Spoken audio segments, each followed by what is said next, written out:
How to develop leaders. Everything rises and falls on leadership. If you want to maximize your potential and make a difference, you must become a better leader. If you want to make an impact on your world, you must help others to become better leaders. Leaders are hard to find, hard to train, and hard to hold. They want to go their own way. But developing leaders is perhaps the most rewarding activity you will ever engage in during your lifetime.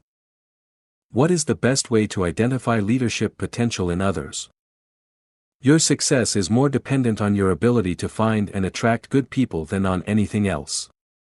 You will develop good leaders only if you find people who have strong leadership potential. That becomes much easier if you know what you're looking for.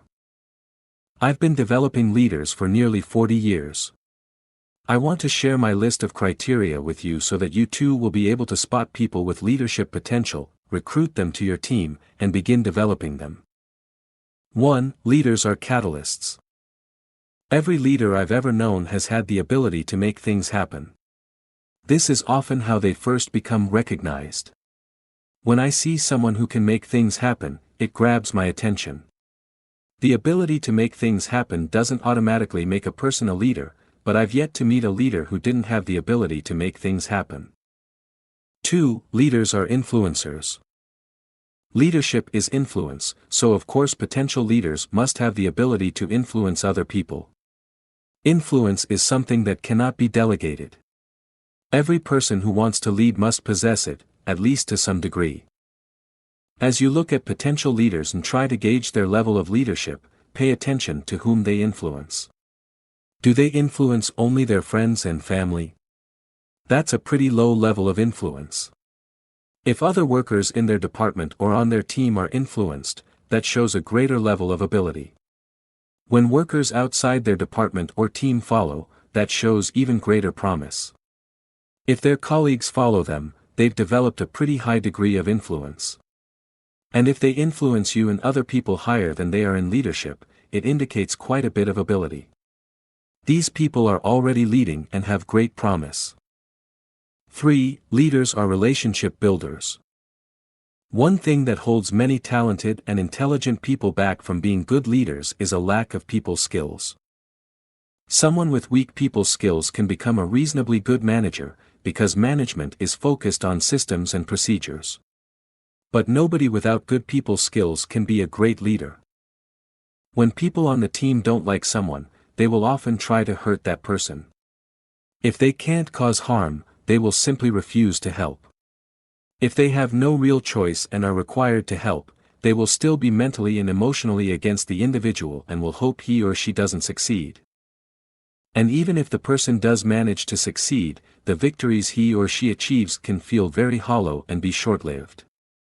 Elevating someone with bad people skills is a recipe for failure. Good leaders like people and people like them. They work at connecting with others and they continually look for opportunities to connect. 4. Leaders are gatherers. Potential leaders have a quality about them whereby they are always holding court. Other people are attracted to them. They want to hear what they say. They like being around them because exciting things happen. Often these people are funny and entertaining. They just seem to possess the quality of attraction. People like spending time with them. When leaders speak, people listen. In a meeting, people often wait to hear what leaders have to say. When outgoing people without leadership potential speak, nobody listens. They're merely making a speech without an audience. They find it hard to gather people and grab their attention. Whenever I see a person who continually gathers a crowd, I pay attention, because I want to assess whether that person has other qualities that signify leadership potential. 5. Leaders are value adders. All good leaders add value. They see their role as leader as a means to help others, not just themselves. Can someone lead others without adding value? Certainly. The world is filled with leaders who push others down to raise themselves up, who lead for the power and perks. But their leadership is fleeting. It adds no value to others. And its impact on the world is negative. Who wants that kind of person on their team? 6. Leaders are opportunists. Good leaders see and seize opportunities. They are continually on the lookout for ways to help their organization and advance their team. Leaders, by definition, are out front. They take new territory and others follow them. Great leaders don't merely send others out. They lead the charge. They see opportunities, prepare to move forward, and then say, "Follow me." When you see someone who is able to see opportunities and is willing to take good risks, pay attention. You may be looking at a leader. 7. Leaders are finishers. Leaders don't make excuses. They take responsibility, embrace opportunity, and follow through. They live up to their commitments and they can be counted on to finish. They commit and follow through. Who are your leaders? Spend some time looking at the people in your sphere of influence. Have you identified the potential leaders? Whose name would get a check mark for each of the following leadership characteristics? Catalyst, influencer, relationship builder, gatherer, value adder, opportunist, finisher. Few things are harder than trying to help people without leadership potential to lead. However, when you pick the right people, developing them is a pleasure. Is developing leaders more art or science? Some people want to develop leaders through a highly structured and inflexible system, to try to produce them the way manufacturers punch shapes out of sheets of metal. Other people want the development of their leaders to be entirely organic and without planning, every lesson growing out of the situation at hand. But the truth is that leadership development is both science and art. Daniel Goleman has done a lot to help people understand the intuitive side of leadership. His research and writing on emotional intelligence shows that while the qualities traditionally associated with leadership, such as intelligence, technical skills, and determination, are required for success, they tell only part of the story. Effective leaders also possess emotional intelligence, which includes self-awareness, intuition, a capacity for self-leadership, empathy, and people skills. These softer skills represent the more creative side of leadership and must be developed as much as the hard skills. As you develop leaders, you must identify, nurture, and develop both skill sets. How do you help people realize the talent within them? How do you help people believe in themselves? Leaders help people to believe in the vision and in their leadership. But they also help people to believe in themselves. They help people turn hope into action. Perhaps the most rewarding aspect of leadership is seeing people with hope believe in themselves, develop themselves, and blossom into effective leaders. If you desire to help your people do that, proceed in this way: find evidence that they want to grow. You cannot get someone who does not want to grow to embrace personal growth. People must ultimately make that decision for themselves. How can you tell who wants to grow? Attitude and effort. People worthy of your time and attention have a learning attitude. They're open to instruction and hungry to grow. They may not yet be convinced that they can reach what you recognize as their potential, but they have the desire. And they are already making an effort to grow. Their efforts may not be strategic. They may not be focused. They may not even be effective. But you can see a spark there. That's all you need to get started. Identify their strengths. The number one problem of people who want to grow but aren't reaching their potential is that they major in their weaknesses. That's what they've been taught to do for most of their lives. Think about when you got your report card when you were a child. If you got an A in math and a C- in reading, what did your teacher say you needed to work on? Your reading. However, that's not a good strategy as you get older. If you want to be successful, you need to build on your strengths, not shore up your weaknesses. Nobody pays for average. Nobody purposely hires mediocrity. People pay for excellence. If you're above average at something, you have a shot at becoming excellent at it. The people you lead may not know what they're good at. Many people grow up with little or no encouragement from the significant adults in their lives. Many people take a convenient job and never give thought to what they could be great at. As a leader, you need to help people figure out where they have potential and should grow. Increase their confidence.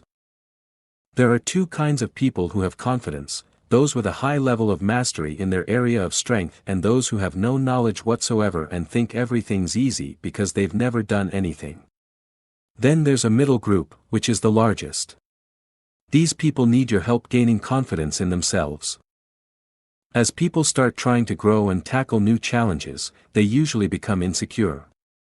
Trying to conquer new territory can be scary. That's why you need to lend them your belief. Tell them, I understand that you're on a journey. This is foreign to you. You may be a bit nervous. That's okay. I believe in you. It's going to be all right. You may not get this on the first try, but you're going to get it. You're a winner and you're going to win. Keep at it. When you express belief in people, it goes right to their souls.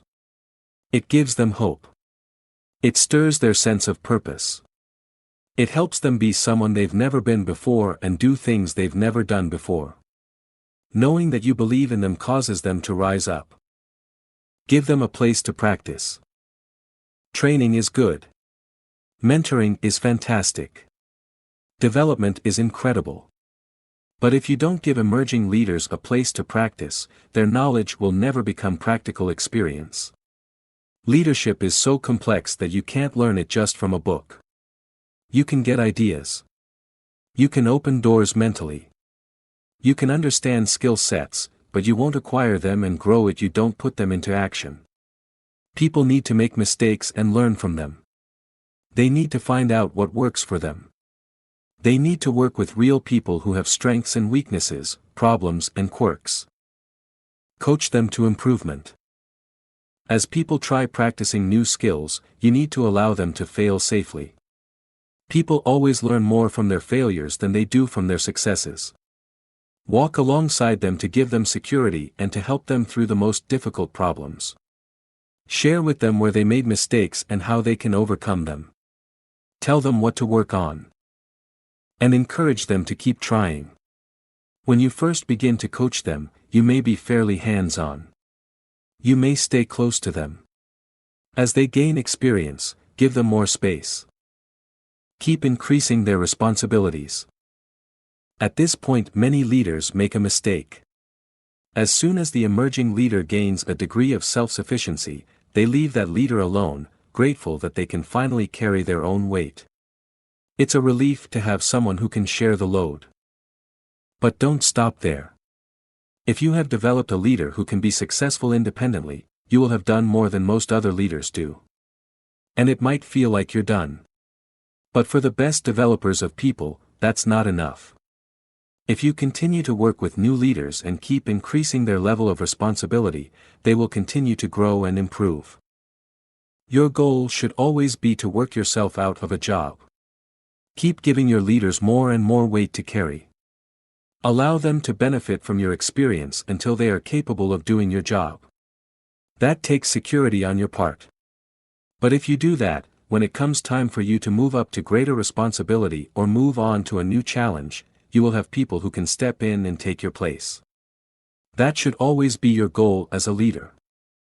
How can you help people to achieve their maximum potential when they won't leave their comfort zone? Many people don't have a greater vision for their lives. And it's easy for people, even those who want to grow, to get into a rut and stay in their comfort zone. As a leader, you should try to encourage them to move forward and reach for their potential. You're not responsible for their response. Every individual has to take responsibility for that.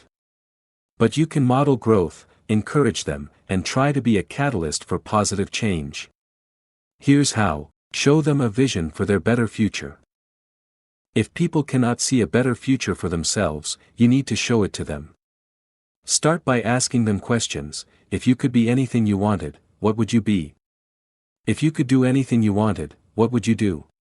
If you knew you could not fail, what would you try? See what stirs inside them. Many people have dreams deep inside that need only a bit of encouragement to coax out. Treat them not as they are, but as they could be. If you were to treat the people around you as they could be instead of as they are, How do you think they would respond? If they've been in a rut a long time, they might not rise up right away. You might have to keep speaking positively about them and treating them as people who desire to reach their potential, but I believe that in time most would rise up. And if they don't, what have you lost? Nothing. Give it a try. Speak positively about a better future for them, and they just might try to live up to it. Set them up for a win. Many times, people aren't willing to leave their comfort zone because they are convinced that they cannot win. You can change that by setting them up for success. If you put them in a position where an easy win is almost guaranteed, they can have that winning experience inspire them to move forward. How do you determine how much time to give someone you're developing? Everybody in your organization needs time and assistance, but that doesn't mean you can help everybody personally. You should be kind and supportive of everyone, but you must pick and choose whom you will develop. If you focus on the top 20% of your team, the people with the highest skills and greatest potential to grow, you can ask them to help support and develop the remaining 80%. How to identify your top 20%. Here's what to look for when determining who might be in your top 20%. Passion. Are they excited? Are they positive about the team? Does the vision energize them? Is the work they do fulfilling to them? You don't want to be required to push someone to be developed. Teachability. Are they growing now? Are they open to new ideas? Are they humble and willing to learn? You want to invest in people who are hungry. Capacity. What is their potential? Is there plenty of room for growth? Do they possess talent in the area in which you want to develop them? How far could they go if you were to help them? You may have lots of people worth investing in. If so, don't try to develop more than the top 20%. If you spread yourself too thin, people won't get your best. On the other hand, if you judge that you have only one person with potential, invest in him or her. Once you've identified whom you want to develop, ask them how much time they think they need in order to be successful. I think we don't ask these kinds of questions enough. Most of the time, good people will be strategic in their response. Not everyone will be, but good people usually are, because they don't want to just hang out. They want to get things done. They want to achieve something. If the amount of time they request is appropriate, based on their potential and the amount of time you have, give it to them, but make it convenient to you. Ask them to fit into your schedule and travel to you. And when you do get together, make the most of that time. Make it count. When do you release or give up on people you are leading, after you've done what you can to help them grow? Many leaders find it difficult to know when to stop investing in someone they once believed in. Some leaders give up too soon. Others hang on to someone way too long, hoping that person will get back on track. I believe it's okay to release people if one of these things happens. You've given them the chance to change but they haven't. If you've made it clear to them how they need to change, you've explained why they need to change, and you've given them all the resources that make it possible for them to change, yet they still do not change, you need to stop investing in them. If a person only ever wants to talk about the problem, but not actually do anything about it, he or she may care only about being heard and understood rather than about changing and growing. If the person decides not to follow your direction, you can choose not to give him or her any more of your time. Why invest in someone who doesn't want to follow your direction and grow? They have broken trust. When people you're investing in break trust with you, it's time to stop giving them your time and energy. It's been said that if you can't trust everything a person says, you can't trust anything they say. If someone isn't trustworthy anymore, they've violated the relationship. There's no good way to move forward. You realize you would not hire them again today. Sometimes you realize that people don't have the potential you thought you saw in them when you hired them. Maybe you believed in them more than they believe in themselves, they were in an unusually good season when you met them, or you were mistaken about the talent and skills you thought you saw. No matter which of these things might be true, you may have come to realize that if you were hiring someone today to fill their role, you would not pick them. If that's true, it's time to stop investing in them. You can't make people into something they're not. It's time to move on and give your time and energy to someone else who can help the team. I have empowered others to lead and come back only to find them without progress and back to doing things the old way. What should I do differently? People have to change themselves through their choices. The only thing you can do is create a positive environment that encourages growth and change. If there are people in your organization or on your team who aren't learning, growing, and changing, and you've not yet created an environment that promotes growth, try doing the following. Treat high achievers as partners rather than employees. One of the most positive things you can do for your high achievers is close the gap between them and you. Treat your top talent as partners. Your working relationship should look more like a strategic alliance than like a traditional employment arrangement. That means that as the leader, you're not withholding information from your team to maintain an advantage. You're asking for advice. You're listening as much as or more than you're talking. You include your team in the formation of the vision. You share decision-making. You work together with them in everything, rather than handing down assignments.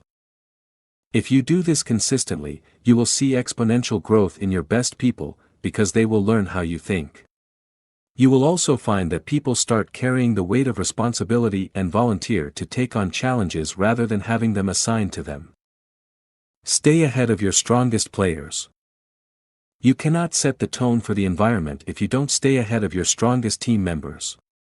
This doesn't mean that you have to know everything or that you have to lead the pack in every category. I have many people on my team who know more than I do in certain areas. But when it comes to leadership, I work to remain the strongest on the team. As leaders creating a positive environment for growth, we must continue to grow, read, research, and interact with other organizations and leaders to remain on the cutting edge. If we do that, we will be able to model creative thinking, emotional security, and servant leadership for others. Reward achievers financially. I've found that the best people in my organization have already made the transition from seeking success to striving for significance. They are working for fulfillment, not finances. However, I have always made it a point to reward my top talent financially as a statement of my appreciation. I never want finances to be a distraction or a thorn in my people's side. If they're paid well, they can focus on the things that really matter. Invest in achievers relationally. Mentor your best people. Give them time one-on-one. Give them access to you and build a developmental relationship. Your most talented people have a strong desire to learn and grow. Feed that desire. And encourage them to engage in this same process with people who are behind them and coming up. Stretch high achievers continually. A sure sign that someone is a high achiever is that they want to be challenged. That's always true of top talent. If you have exceptional people on your team, you need to be continually thinking of ways to challenge them. Don't allow them to get bored, because if they do, they'll get restless and start looking for other opportunities. Give people your best, but don't carry the weight of their choices. Don't carry the weight of the results. Help whom you can, and allow the others to find another environment or another leader who can help them. How can we overcome disappointment when we invest ourselves in our upcoming leaders and they leave? To be honest, you don't get over it. The best you can do is try to gain wisdom from it. Loss is the beginning of wisdom. The pain and hurt of having great people leave you makes you give greater attention to the process, especially if you have invested heavily in the people who leave. Try to wish them well, and don't allow yourself to get bitter. You may be tempted to stop investing in people as a result. But the only thing worse than developing people and losing them is not developing them and keeping them. If you stop developing people, your organization will decline while other organizations pass you by. The best thing you can do is learn from your experiences and do your best to hold on to your strongest people going forward. We are living and leading in a world of free agents. People leave for a variety of reasons. You may or may not be able to keep all your best people. They may leave for reasons that have nothing to do with you. But do your best to keep them. Don't give them reasons to leave. Make your purpose larger than you. Give them every opportunity to work for significance, not just success. Pay them as well as you can. Help them grow. And create a great environment that makes it very difficult for people to leave. That's all you can do. What's the most important thing a leader must learn in order to be a leader of leaders? There's only one way to lead leaders. Become a better leader yourself. Good leaders do not follow poor ones. People naturally follow leaders stronger than themselves. So if you want to be a leader of leaders, you will need to earn the right. You will need to achieve success first. The higher the capacity of the leaders you desire to lead, the bigger the success you need to have in your history. You'll need to keep raising your leadership capacity. You'll need to make growth a major goal and dedicate yourself to it. And you'll also have to keep your ego in check.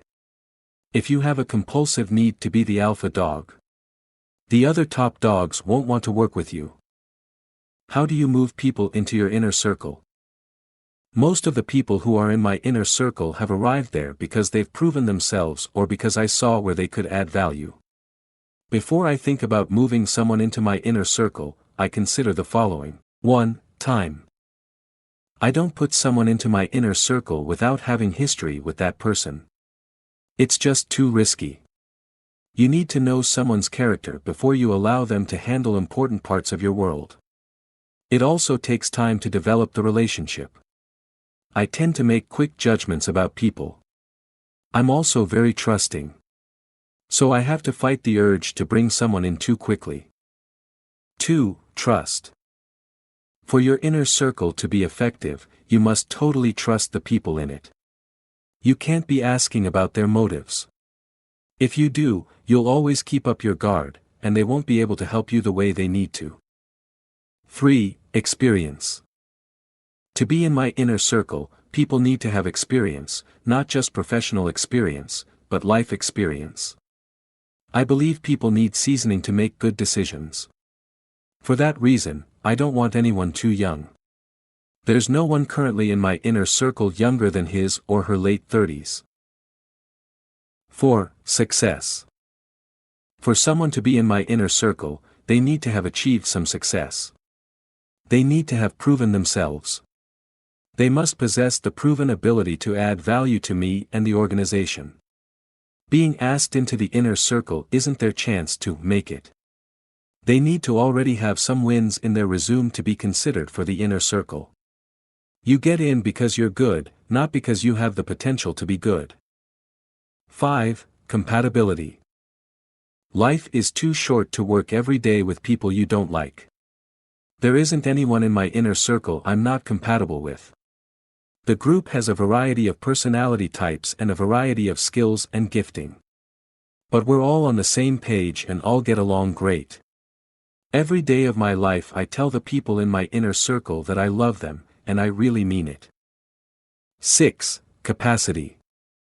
A person can bring every one of those other things to the table, but if they don't have capacity, they cannot be in my inner circle. I move fast, I get a lot done, and I expect the people on my team to do the same. Neither I nor the rest of the team has time to wait around for someone who's lagging behind. We need for people to keep up, not to be trying to help them catch up. We can work together only if we're all together. Finding your inner circle. What qualities will you require for people in your inner circle? Is your list the same as mine? Or do you require something different? Think about it. Then start building your own inner circle. Your goal should be to surround yourself with a small group of people who love you for who you are, possess the ability to add value to you, have a sense of loyalty to you, and desire to help you achieve your purpose. You, in return, need to help them achieve theirs. If you have not yet developed an inner circle, I strongly encourage you to do so. Some members will eventually leave you. Some will probably hurt you. All of them will help you. And you will never regret bringing them together. When you're my age, you will look back at your time with them as one of your greatest joys. Conclusion. If you approached this book with the desire to grow more as a leader, I hope I was able to help you. As you learn more about leadership and develop as a leader, you will probably find that there are always new ways to improve. I've been studying leadership for 50 years, and I'm still trying to learn and grow. I frequently still ask myself, what do successful people know about leadership that I don't? And whenever I do, I discover new insights that I can apply to my life. As you move forward, remember that good leaders are learners. If you are always looking for ways to grow, and asking the right people the right questions, I believe you will become a better leader and mentor to other leaders.